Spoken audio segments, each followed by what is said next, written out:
I know that if something is instantly gratifying, it will be repeated. All of us as adolescents remember that to be true. Anything that's immediately gratifying will be repeated. And the strongest force in the earth is something that affects your self-esteem. If you can make someone feel good about themselves, they will love you for it. They will be loyal to you. You talk about plugging into the energy in interpersonal dynamics. You get to be responsible for another person feeling better about themselves, and you've hit the jackpot. That's a dead-on bullseye in human relations. So I said to myself, that idea is clear and self-evident to every one of you in this room. Tony helps you realize that on a higher level. And that's the power of the Robbins experience. But I accept that idea myself. Tony and I talk about it all the time. Okay, if I accept and you accept the idea that anything that's instantly gratifying will be repeated, I say to myself, in the context of this building, if I could get my employees, one at a time, to reach out and talk and engage a guest on a very personal level, not a dealer talking to a blackjack player, but Annie talking to Mr. Jones. How are you today, Mr. Jones? Nice to see you again. Is there anything I can do for you? You feel like playing blackjack this morning? How's your wife? All of a sudden, forget the crystal chandeliers and the hand-woven carpets and the marble. It means nothing. All of a sudden, you're engaged with someone who cares about you. If I could arrange for my employees to find that gratifying and rewarding and increasing of their self-esteem, I would have plugged into the magic of business. And I finally, with the help of some other people, figured it out 4, 5, 6 years ago. And it changed my business and changed my life. It was a subject that I'm going to explain to you called storytelling. We took 900 supervisors at Wynn and put them in school. It took about 3 or 4 hours of training with some people from England. And we explained to them that we had a structure in the company that was very convenient. In every part of the hotel, which runs, as you know, 24 hours a day, we have a pre-shift meeting. If it's a restaurant, just before the restaurant opens, the maitre d' or the manager meets with the waiters and has a 10-minute session. The chef in the kitchen meets with his cooking line and has a session. Housekeepers on each floor meet with the inspectresses that are the supervisors on each floor of the hotel. Department by department, public area porters, there are collections of 12 to 15 people, or maybe as few as 7, with a line supervisor who gives them whatever it is they need to learn that day before they start their shift. We had a structure in place in the hotel that was very convenient. But instead of giving them inane or ordinary or mundane information, we changed the program to this.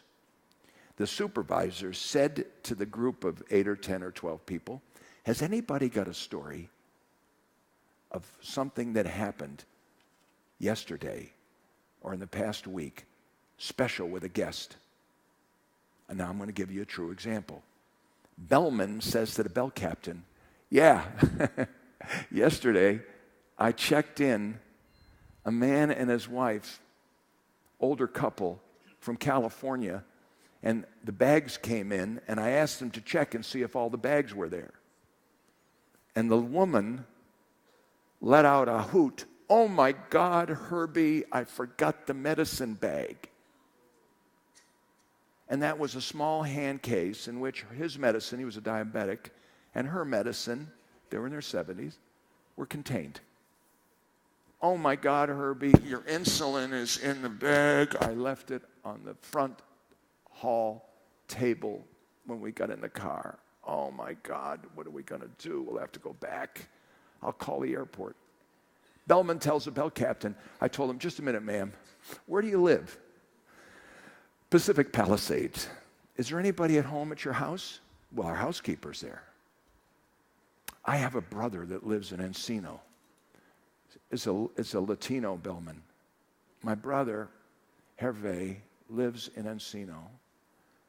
Why don't I give him a call? He can go over to your house and pick up the bag, and we'll manage to get it here for you. When do you need the medicine? It was 3 o'clock in the afternoon. She says, by 7 a.m.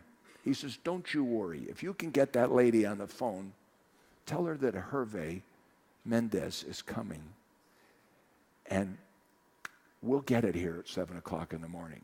You can do that? Yes, ma'am. She calls, he waits, she calls, tells the housekeeper, is the bag there? Yes, you left it on the front hall table. Hervé is coming to get it. Let him have it within the next hour. Okay, bye. You sure you can do it? Please, lady, enjoy dinner. Have a good time. Everything's going to be fine, I promise. Kid goes downstairs, tells the bellman on duty, his supervisor, that he's got to go get the bag.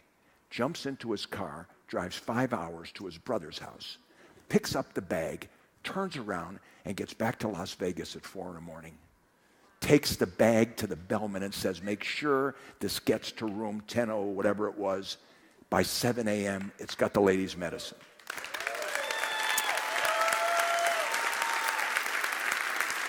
I'm not done with the story. The relevance of this story, there's 1,000 of those a month. The supervisor's been trained.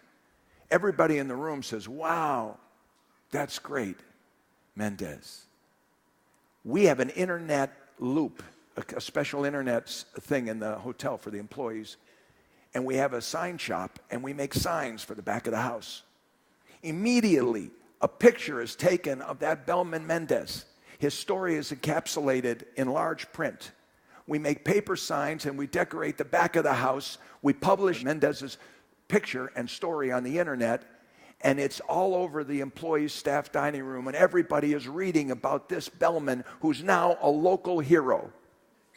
And his chest is out to here, and he's taken a bow, and he feels great because of the recognition he's getting from his peer group. Now, everybody else in the room with that bellman is looking for a story so they can tell it the next day.